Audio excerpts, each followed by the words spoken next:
Hello दोस्तों, कैसे हो? आपका स्वागत है त्रिपान स्टडी सेंटर में। आज जो हम करने जा रहे हैं 8.1, लेकिन उससे पहले आपको कुछ रूल रेगुलेशन को समझना पड़ेगा जो कि बहुत ही महत्वपूर्ण है। ठीक है, लेकिन रूल रेगुलेशन समझने से पहले जो एक बात हमेशा मैं कहता हूं, जब भी वीडियो देखो पूरा देखो, क्योंकि अधूरा जानकारी सदैव खतरनाक होता है। और मैं नहीं चाहता जो बच्चे मेरे साथ जुड़ गए हैं वो अधूरा जानकारी के साथ आगे बढ़ें। और साथ में एक बात जो बहुत ही इंपॉर्टेंट है, अगर आपको चैनल अच्छा लगता है तो आप सब्सक्राइब जरूर कर लीजिए। जो आपके मोबाइल में रेड बटन दिख रहा है उसको जरूर दबाइए और एक बार घंटी को जरूर बजाइए, तभी जाके आप त्रिपान स्टडी सेंटर के साथ जुड़ सकते हैं। अगर नहीं जुड़िएगा तो आपको नोटिफिकेशन नहीं मिलेगा। क्योंकि ये चैनल नया है और ये आप लोगों के पहुंच से बाहर हो जाएगा। ठीक है, तो चलिए हम देखते हैं आज जो है 8.1 जो है उसमें कौन कौन से रूल रेगुलेशन जो है जो हम अप्लाई कर सकते हैं, जो कि महत्वपूर्ण है पाइथागोरस थ्योरम के रिगार्डिंग।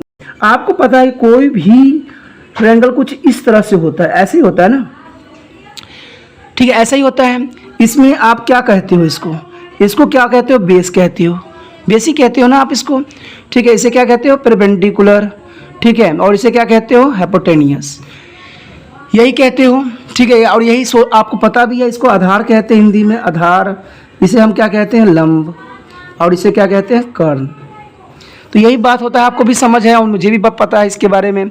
लेकिन जो यहाँ पर साइन कॉस और टेन की बात की जाती है, तो इसमें साइन कॉस टेन की क्या बातें की जाती है और कैसे साइन कॉस टेन बनता है, तो इसी की कॉन्सेप्ट पे मैं आज बताऊंगा आपको और समझाने की कोशिश करूंगा कि भाई कैसे बनता है। देखिए, साइन होता है हमारे पास, कॉस होता है और टेन होता है। ठीक है, इसका ऑपोजिट जो होता है कॉस का, साइन का, वो क्या होता है?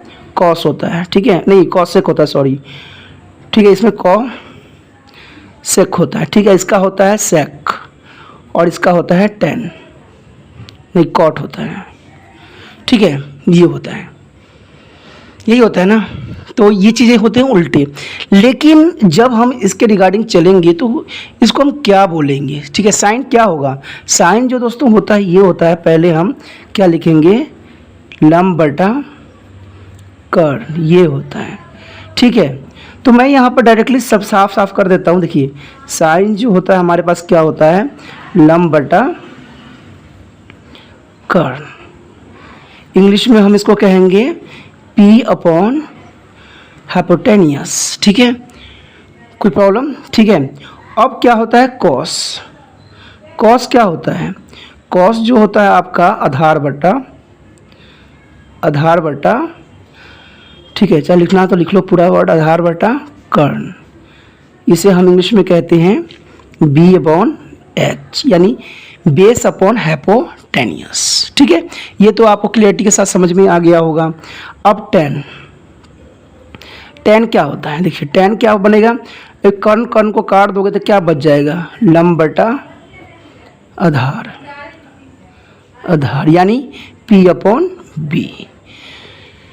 देखिए, छोटे छोटे कंसेप्ट को समझोगे तो आगे आपके लिए ही फायदेमंद रहेगा। ठीक है ना, कि छोटे छोटे कंसेप्ट को नहीं समझिएगा तो शायद आप क्वेश्चन नहीं कर पाओगे। ठीक है ना, तो ये जो है हमारा ऐसे आ गया, यानी P अपॉन B आ गया, यानी लंब बटा आधार हमारा पास आ गया। ठीक है, टेन का।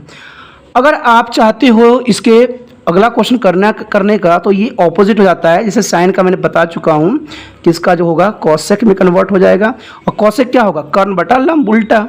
ठीक है, यानी कॉसेक लिखोगे तो क्या लिखोगे? कॉसेक इज इक्वल टू, ठीक है, ये हो जाएगा हमारा कर्ण अपॉन, ठीक है, लंब। ठीक है, लंब आ जाएगा। ओके, जो यहाँ पर दोस्तों क्या है? कर्ण आ गया। और इसको हम चाहें तो लिख सकते हैं, इसको हाइपोटेनियस अपॉन क्या लिख सकते हैं? परपेंडिकुलर। ठीक है, अब कॉसेक, कॉस का उल्टा क्या होता है? सेक होता है। तो सेक में हम क्या लिख सकते हैं? कर्ण बटा, ठीक है, कर्ण बटा आधार। दोस्तों सिर्फ उल्टा होता है और कुछ नहीं होता बच्चों, इस बात पर ध्यान आप दीजिए। ठीक है, इसमें B है ना, तो H अपॉन क्या हो जाएगा? B। ठीक है, और आपको पता है टेन का उल्टा क्या होता है? कॉट। तो कॉट का क्या हो जाता है? देखिए, कर्ण से कर्ण कैंसिल आउट हो जाएगा, तो क्या आ जाएगा हमारे पास? क्या आएगा बताइए? उल्टा हो जाएगा ना। तो आधार बटा लंब, उल्टा हो जाएगा, तो इसका हो जाएगा हमारा बेस अपॉन परपेंडिकुलर। ठीक है, तो इस तरह से जो है आप इसको कर सकते हो, कोई मुश्किल नहीं था, आसान था। लेकिन अगर आपको मैं बताऊं तो यही इसका बेस है। इस चैप्टर का मेन बेस जो है यही है। जिस बच्चों को ये समझ में नहीं है वो शायद क्वेश्चन करने में समर्थ नहीं रहेगा, क्योंकि मैं पहले इसीलिए बेसिक को समझाना पसंद करता हूं कि बेसिक आपको समझ रहेगी तभी आप कर पाओगे।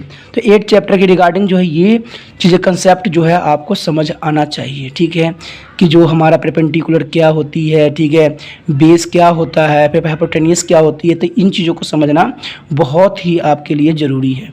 अगर आपने ये नहीं समझा है तो समझ लीजिए चैप्टर आपको समझ नहीं आएगा, ठीक है। तो मैं गलत चीज़ें कराना पसंद नहीं करता हूँ, मैं सही रास्ते पे ही आपको ले जाने की कोशिश करता हूँ कि ठीक है, कि आपको पहले बेसिक समझ में आए तब जाके आगे करो। अब यहाँ पर मैंने जो पहला क्वेश्चन पढ़ा था तो उसमें क्या था, उस क्वेश्चन को हम देखते हैं कि उस क्वेश्चन में था क्या, ठीक है। जब ये आपको आ गया होगा समझ, तो यहाँ पर तो एक बात आपको समझ में आना चाहिए, क्योंकि यहाँ पर अगर हम एंगल निकल रहा है, ये सब बन रहे हैं, तो इसका मतलब है कि पाइथागोरस थ्योरम तो जरूर यहाँ पर प्रयोग किया जाएगा। तो पाइथागोरस थ्योरम जो होगा इसमें मेन यहाँ इंपॉर्टेंट रोल अदा करेगा, ठीक है, और साथ में कुछ हमारी समझ भी।